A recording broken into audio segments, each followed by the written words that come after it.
a detective sergeant. You're assigned the burglary detail. In a year's time, a burglar has taken approximately $80,000 in money and jewelry. None of his victims can describe him. Your job, get him.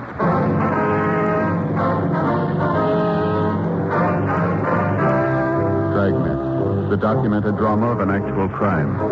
For the next 30 minutes, in cooperation with the Los Angeles Police Department, you will travel step by step on the side of the law through an actual case transcribed from official police files. From beginning to end, from crime to punishment, Dragnet is the story of your police force in action. It was Tuesday, July 10th. It was hot in Los Angeles. We were working the day watch out of burglary detail. My partner is Frank Smith. The boss is Captain Wisdom. My name's Friday. It was 8:02 a.m. when I got to room 45. Burglary. That you, Joe? Yeah. How about that fight last night, huh? Did you see it on Channel 4? No, I started to watch it. The set went out. Picture tube? I don't know, Joe. Picture got all fuzzy and started to wobble. You know, like when an airplane goes over between the set and the train. Oh, yeah, I know. The set's been acting up lately. I thought there might be something wrong with the aerial, so I figured I'd take a look at it. Mm-hmm. Got the ladder out, got up on the roof. Sure enough, one of the wires on the thing was off. Just hanging by a little bit of the rubber coating. Mm-hmm. Climbed back down to get the wire cutters to fix it. Couldn't find them. Had to use scissors to strip the insulation off the wire. Got the wire all fixed to put back on, then I couldn't find the pliers to get the nut off the aerial. Looked all through the house, no so. What'd you do? Nothing I could do. Try to get the nut off with the scissors. Broke them. Finally went back into the house to listen to the radio. Fight was over. Yeah, I only went 4 rounds. Yeah, I found that out. Got the radio on just when the announcer was giving the last commercial. And Fay and me had a talk. Oh, not again. Yeah, I told her I was going to buy a whole new set of tools. The first time I saw the kids with one of them, I was going to raise the roof. That must have made her happy. Yeah, it did. Made some remark about them only being kids. Said if I wanted to keep the tools out of their hands, I should put them in a place where they can't reach them. There's only one trouble, Joe. What's that? With Mike and Stacy, there isn't such a place. Yeah, figure I know what you mean. It's sure a good fight, though. It's too bad you missed it. Yeah. Got in, Smith? Yeah, Skipper. Right here with you. Right. Skipper, what's up? Sit down. Just got a call from the Wilshire Division. That string of burglaries they've had out there. Mm-hmm. They can't spare the men to give this thing the time it looks like it's going to take to turn it. Yeah. So I'm putting you two on it. Here's all the crime reports on it. Looks like they've been busy. A lot of reports here. What's he pick on? Money and jewelry. Mm-hmm. Use a celluloid strip to get into the houses. Not much unusual about that. No. According to the reports, he's been hitting around 3:30 to 6 in the afternoon. Yeah, he evidently rings the bell first to see if there's anybody in the house. And then if there isn't, he uses a celluloid to open the door. Goes through the house and then leaves by the back door. What's this bit here about the glass of milk? Well, that's the one part of his M.O. that's new. It seems every place he goes into, he has a glass of milk before he leaves. Any prints on the glass? Haven't found any yet. Seems to wipe the glass clean before he leaves. Stats office come up with anything on the M.O.? Nothing hasn't been checked out. The leads they gave us didn't go anyplace. How about the victims? Any of them ever see the guy? No, not good. A couple of them have caught glimpses of him leaving the house. Didn't realize at the time that he'd just come from their place. How about a description? Everybody that's seen him tells a different story. Some have him tall and thin, others have him short and husky. Some have him dark, others light. Anybody's guess. Oh, that makes it easy, huh? You been working any one area, Skipper? Yeah, according to those reports, he works around in here. And here. From Wilshire to Pico on the south, La Brea to Robertson on the west. A lot of areas, Skipper. Yeah. How about help? Much as you need. Metro will give you as many men as they can spare. Said you could probably count on 10 teams. Well, we should be able to patrol the area pretty well with them. You hit more than one place a day? Yeah, sometimes 3 or 4. Depends on how much time it takes him to go through a place. And he never works later than 6 o'clock. No, not that we know. It's pretty smart. More people on the streets that time of day, less likely to be noticed. That's probably the way he figures it. I still don't think I get this milk thing here. Yeah, it's a weird one. You have it every place he goes? Seems to. The owner comes home and finds all the money and jewelry in the place gone and an empty glass on the table in the living room. Living room? Yeah, in the living room. Evidently pours the milk right after he gets into the house and carries it around with him while he works. Finishes it up before he leaves. Boys from Wilshire have found those rings, you know, when you put a glass down on the table. Yeah, I know. Found them all over the house. I haven't found any prints at all, huh? No, Leighton Prince has gone over the places completely. Everything they found has a right to be there. Belonged to the family or friends. $80,000. How about the pawn shop detail? They turn up anything? No, nothing. None of the jewelry's turned up as far as we can tell. Looks like a gem, huh? It is. It's all yours. All right. We'll get started on it right away. You two stay on this until you clean it up. Right, Skipper. Any ideas where you're going to start? Well, only one place, the neighborhood where he works. Yeah? We don't know him. Maybe he'll come to us. Frank and I went over the reports. In general, the operation was the usual type. Use of a celluloid strip to enter a house wasn't new. The suspect operated during those times when detection was least likely. He never operated in the rain. All in all, with the exception of the milk drinking, the case could have been 100 others. Frank and I spent the rest of the afternoon talking to the victims who had seen the burglar. They were all sure that the man they'd seen was the one we wanted, but their description varied from each other. All the victims had been shown mug books, but failed to identify the suspect. We called Metro Division and asked them to give us as many radio units as possible to cover the area. They assigned 10 cars to the detail. Frank and I covered the entire area in our car. Wednesday, September 5th. 2 months had passed, during which time the burglar hit only 2 houses. In spite of the heavy patrol action in the area, he got away safely in both instances. 5:45 p.m. Looks like another day shot, huh? Yeah, another 15 minutes to go. Well, one thing anyway, he's calmed down, Joe. He's going to make 100,000 this year. Wait a minute, Frank. Yeah? Up ahead there on the left, White House. Yeah, I can see him. Pull over here. We'll walk down it. Right. Come on, you get on my side. All right. Still working? Yeah, probably a double lock on that door, huh? Celluloid won't work there. Having a little trouble, mister? Huh? Looks like you're having a little trouble getting that door open. Oh, yeah, I lost the key. You police officers? Yeah, that's right. Well, happy to know you're on the job, protecting my house and all. Sure appreciate it. When if we can see your identification? I beg your pardon? Your identification? When if we can see it? Well, what's the matter? Don't you believe me that I live in this house? We just like to see your ID. Nothing wrong with you showing it to us, is there? Oh, of course not. Gee, looks like I left my wallet in the house.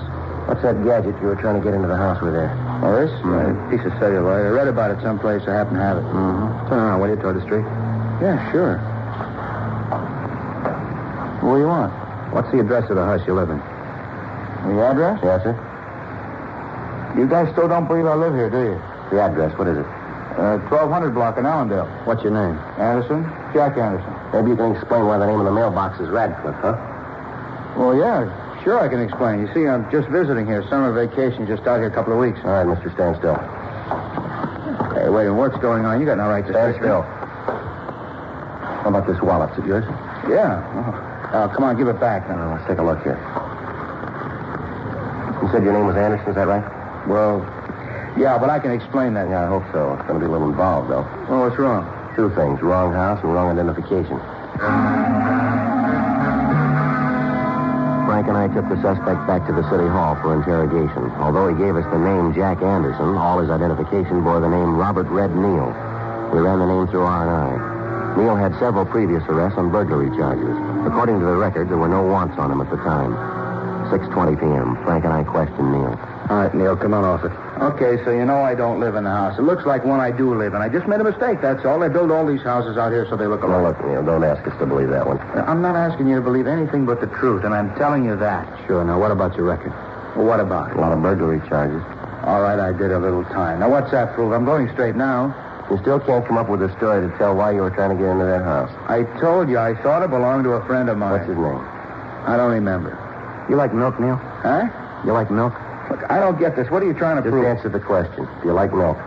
I can take it or leave it alone. I'm a big boy now. Sometimes I drink coffee. How long have you been in town, Neal? A couple of weeks. Why? Where were you before you got here? Up north. Where up north? Around Sacramento. What'd you do up there? A few odd jobs. Look, if you guys are going to book me, then do it. Let's get this yak over A couple of things we want to settle first, Neal. What? How long were you up north? I guess it's been about 6-7 months. 7 months. You got any way of proving that? Look, why should I have to prove anything? You guys figure you got a rap you can stick me with? Okay, try it. Book me in. Look, don't press, Neal. Can you prove you're up north for the last 7 months? Yeah, it shouldn't be any trouble at all. Who do we talk to? The sheriff up there, he had me in the can. After waiting for 2 months, the one suspect we were able to turn had an alibi that we couldn't shake. Frank and I went back to rolling stakeout. The burglaries continued. Evidently, the burglar was getting more and more reckless. The police cars in the area were acting as less of a deterrent to his activities. In 2 weeks, he looted 16 homes. A week of bad weather brought his operation to a standstill, but as soon as the rain cleared, he went back to work. Tuesday, October 9th, we got a call from an elderly woman who said that she had information regarding the burglaries. Frank and I drove over to talk to her. Won't you sit down, officers? Thank you, ma'am. Yes, ma'am. Now, Miss Blair, you said on the phone that you had something to tell us about the burglaries. Yes, I have. Would you like a little something to eat? Sandwich, coffee? I just took some cookies out of the oven. Maybe you'd like some of those and a glass of milk. No, ma'am. Thanks just the same. Now, could you just tell us what you know, please? Well, I feel a little silly about it, officer. At first, I didn't think I'd say anything about it, but then I got to thinking. I figured it might be better if I did tell you. Yes, ma'am. It's about the burglaries, you know. Yes, ma'am. That's what you said on the phone. Phone? Oh, yes. You mean when I called you? Yes, Miss Black. Now, if you'd please tell us what it is that you have here. Of course.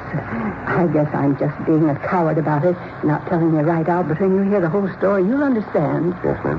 You see, I went out to the store yesterday afternoon, had a sale on frozen foods down at the supermarket. Wonderful bargains. Fruit juice at 12 cents a can. Prices on vegetables where you just wouldn't believe it. We understand that, ma'am. Now, how about the burglaries? Oh, yes. Well, I went to the market about 2:30. That's when I left the house. Normally, I meet my husband after work, and he brings me home. Only yesterday he didn't. He had some work to do at his office. He's in real estate. Yes, ma'am. Well, yesterday he didn't bring me home. I caught a ride with that nice Mrs. Coddington. It's 2 doors down. She brought me home yesterday. I got here about 3:45. Remember looking at the mantel clock when I came in? That one there. Yes, ma'am. Clock has always kept perfect time. Wedding present. Lovely thing. Yes, ma'am. It's very nice. Isn't it though? The gold work on the face. Ma'am, we don't like to be rude, but if you just tell us what you know about the burglaries. Well, certainly. You see, I came into the house, and there he was. Ma'am? The burglar. There he was in the hall, drinking a glass of milk. Such a nice-looking boy. Just stood there for a minute drinking the milk. Well, what did he do when he saw you? And he put the milk down on the telephone table, and then he started to run to the back door. I told him to stop. Did he? Not at first. Then I told him that my husband was out in back, out in the garage. He stopped then. Go on, ma'am. I asked him what he was doing in my house. What did he say? Well, nothing, really. He just stammered around, said that maybe he'd made a mistake. I told him that I guess he had, breaking into somebody's house. Just terrible, officer. Like to scare the wits out of me. Yes, ma'am. I started to tell him how he should be ashamed of himself for stealing from other people. I really told him. I said, you know, we haven't got that much that we can have people like you come in here and steal. Then I picked up the phone and started to call the police. That's when he started to cry. He started to cry? Yes, just like a little boy. Put his hands up to his face, and the tears just streamed down his cheeks. Well, what happened then, Mrs. Blair? Well, when I saw him cry, he looked so small, like such a little boy, that I went over to him and comforted him. You didn't get in touch with the police, ma'am? Well, no. Oh, I suppose I should have, but I didn't. When I got the boy calmed down, he told me that he didn't know what he'd do if his family found out about it. He told me about his mother and how she died when he was just a baby and how his sister raised him. He said she was just a couple of years older than him. I asked about his father, and he said that his father was a drunk, that he had to bring in what money the family needed. Said that his sister was sick, bad heart, and at the shock of his being arrested to kill her. Well, now, I asked the officers, what could I do? Well, what did you do, Miss Blair? I told him to sit down. I wanted to talk to him. We went out in the kitchen, and I asked him if he was hungry. You know, growing boy and all. I thought he might like a sandwich or something. He said that he didn't want anything to eat, but he said he would like a glass of milk, so I poured him one. You said that you'd talked with him? Yes, I thought that maybe I could talk him out of continuing this way, stealing. I asked him if he had a job, something to earn an honest living. Yes, ma'am. He told me that he'd tried to find work after school, but anything he'd get just didn't pay him enough. He tried to get along on the money, but it just wasn't enough. Medicine for his sister and all. Then there was his father, horrible man. Well, what did he say about his father? Oh, he told me all about him, how he drinks and causes trouble, spends what little money they have on liquor. This boy tell you his name, ma'am? Not at first. He said he didn't want me to turn him in. I told him that I wouldn't, and then he said he was Bob Allison. Did he tell you where he lived? Not exactly. Said someplace out on East Los Angeles.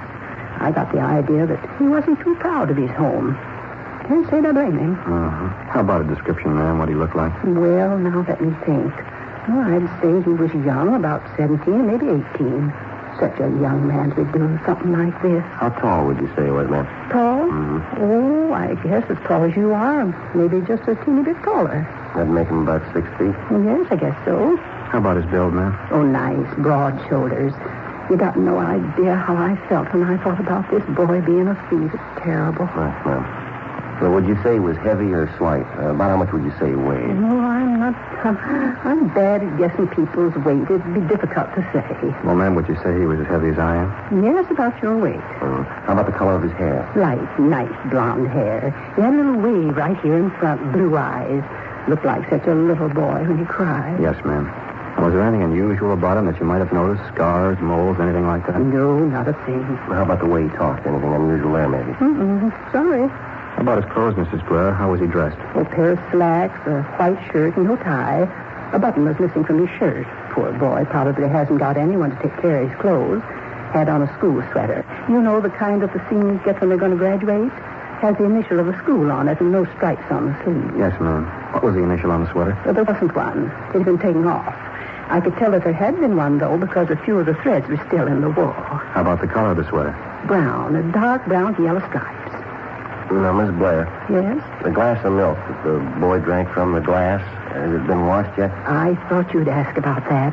No, I stepped aside for you. You have it now, ma'am? Yes, it's in the kitchen. My husband said you'd want it.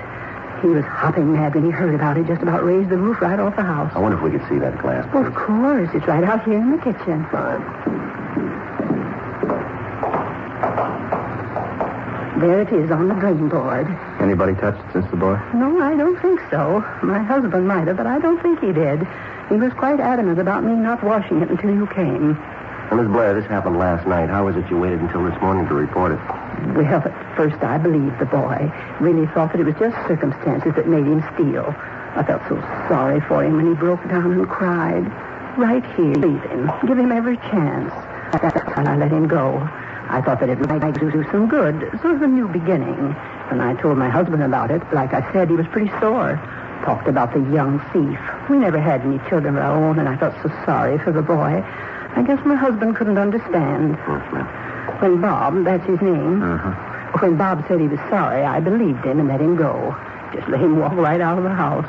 My husband got home, and I told him. He said to call you. I tried to talk to Sam, that's my husband, make him understand, but he insisted. And then this morning, of course, I agreed with him, and so I called you. Well, why was that, ma'am? Bob stole my watch.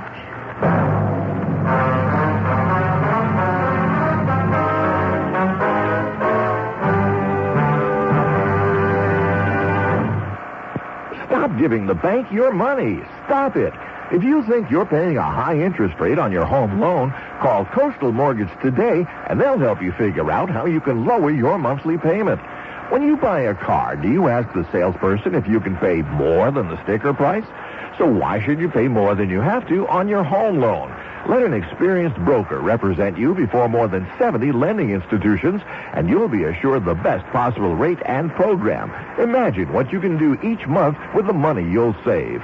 Just call Coastal Mortgage at 949-833-9144, and they'll walk you through a very simple process. There's no risk, because if they can't lower your interest rate, you're not obligated to take the loan. Call Coastal Mortgage right now at 949-833-9144 and speak to a qualified loan representative. That's 949-833-9144, 949-833-9144. Finding out you or a loved one has cancer is never easy. It's natural to be afraid when faced with the decision of choosing a cancer treatment. For many cancer patients, fear of the treatment is almost as bad as the cancer itself. The Proton Treatment Center at Loma Linda University Medical Center is the result of 4 decades of leading-edge cancer research and treatment. Opened in 1990, the Proton Treatment Center offers a non-surgical procedure that is superior to traditional radiation therapy in a number of ways. Proton therapy is so precise, there is little or no damage to surrounding tissue. This results in minimal side effects, and most patients experience no disruption in their daily activities. In fact, proton therapy is offered as an outpatient procedure. Call 1-800-PROTONS for a free information packet and videotape explaining the benefits of proton therapy. 1-800-PROTONS. The Proton Treatment Center at Loma Linda University Medical Center. 1-800-PROTONS. KNX 1070 News Radio.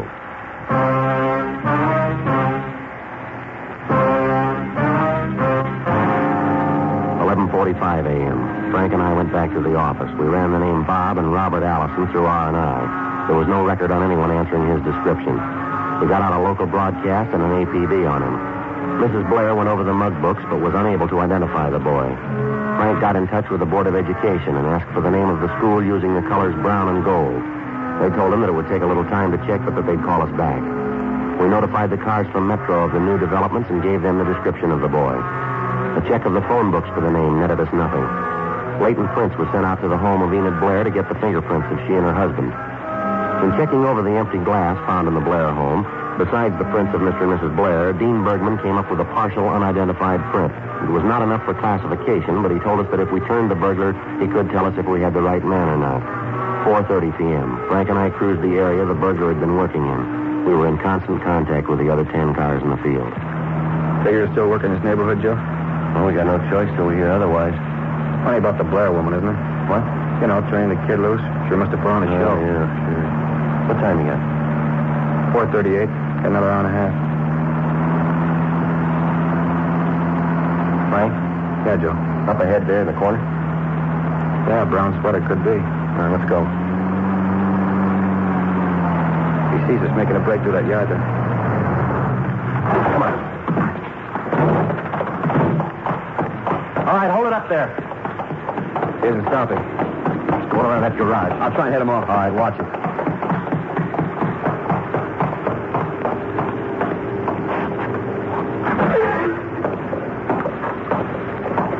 Joe, you see him? No, we missed him someplace. Gotta get back to the car. Right.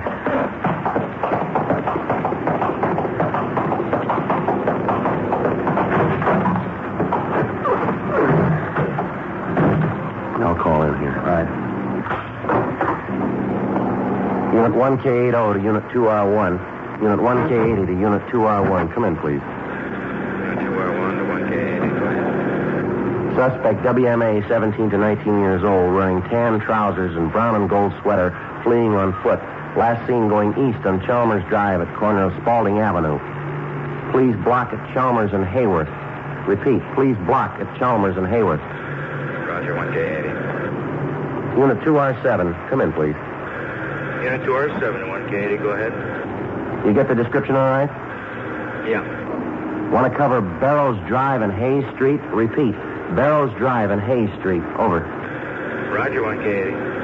Units 2R2, 2R3, 2R4, 2R5, and 2R6 converge on area adjacent to Chalmers and Spalding. Repeat, converge on corner of Chalmers and Spalding. Unit 2R20 will direct operations. 1K80 out. Well, he's locked in. Let's find him.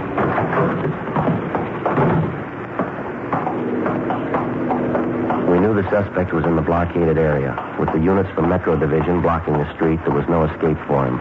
Frank and I walked down Spalding Avenue. Down the street, we could see Unit 2R20 getting into position. Sergeant Masters was directing the operations from there. The search went on. 6:40 p.m. We still hadn't found him. At each house, we notified the people to be on the lookout for the suspect. In the event they saw him, they were instructed to call police headquarters. They, in turn, would contact Sergeant Masters and appropriate action could be taken. 7:10 p.m. We just about covered the entire area. What do you figure, Joe? See, I could have gotten out. He's got to be in here someplace. 2 more blocks to go, not much cover. I figure that he hasn't been sitting still. He's probably been moving, too. Yeah. How about that garage back there? Check it. Big place, Joe. Looks like a workshop. Yeah. Wonder who it belongs to. Well, imagine that house over there, don't you? That's where the wires lead. Wait a minute. Here, look at this. Broken padlock. This must be where he is. Not easy.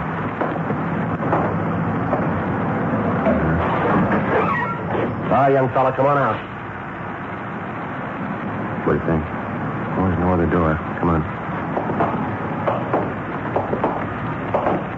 All right, come on, boy. Give it up. We know you're in here.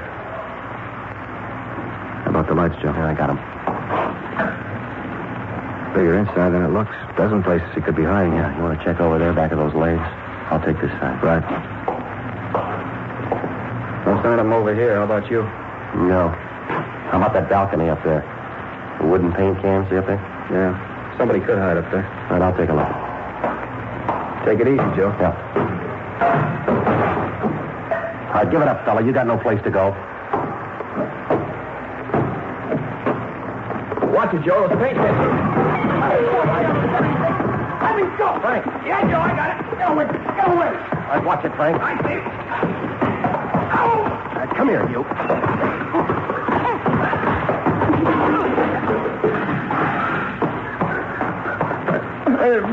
I didn't mean to cut him. I told you to leave me alone. I told you. All right, come on, get up, you. How about it, Frank? You all right? Oh, Joe, just a cut. It isn't bad. All right. Let me go. I didn't mean it. I got scared. I didn't mean it. I don't know what I'll do if my family finds out. Yeah, sure. You going to tell us about your sister, the one who was sick, and your drunken father? Huh? Well, are we going to get the full treatment here, the same one you gave Miss Blair? told you, huh? Yeah, she told us. What's your name, boy? Akins. Robert Akins. Guess you got me tagged for the jobs, huh? Yeah, we got you tagged. Lousy deal. I thought for sure I had her figured. Crummy deal all the way around. Never should have started it. All I got was a lot of cheap jewelry and a little money. What do you mean, cheap jewelry? Our reports show you got a little better than 80,000. 80,000? That's a laugh. A lot of costume junk, a little money. 80,000. Somebody's been giving you a snow job. What I didn't throw away, I still got. Cheap costume junk, that's all. All right, Akins, let's go. Yeah. Should have known not to trust that Blair woman. Should have known. I was caught before, a couple of times. All right. Yeah, a couple of times. They let me go. Started to cry. Getting that story about my sister. They let me go. It was the crying that really did it, though. As soon as I started to boil, they turned me loose. Good gimmick, huh, crying? Yeah, sure. Don't try it on the jury. It won't work.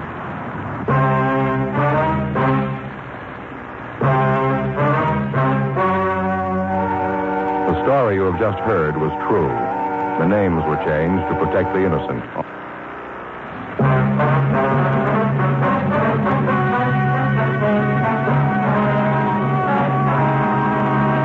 Robert Charles Aiken was filed on and found guilty of 12 counts of second-degree burglary. He was released to the Youth Authority for parolement and possible rehabilitation. Ladies and gentlemen, lightning starts a few forest fires every year.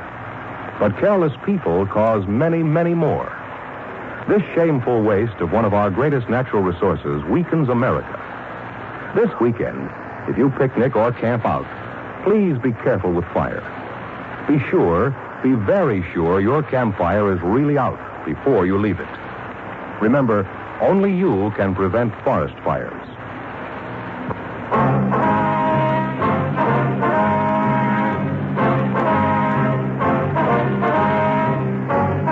You have just heard Dragnet, a series of authentic cases from official files.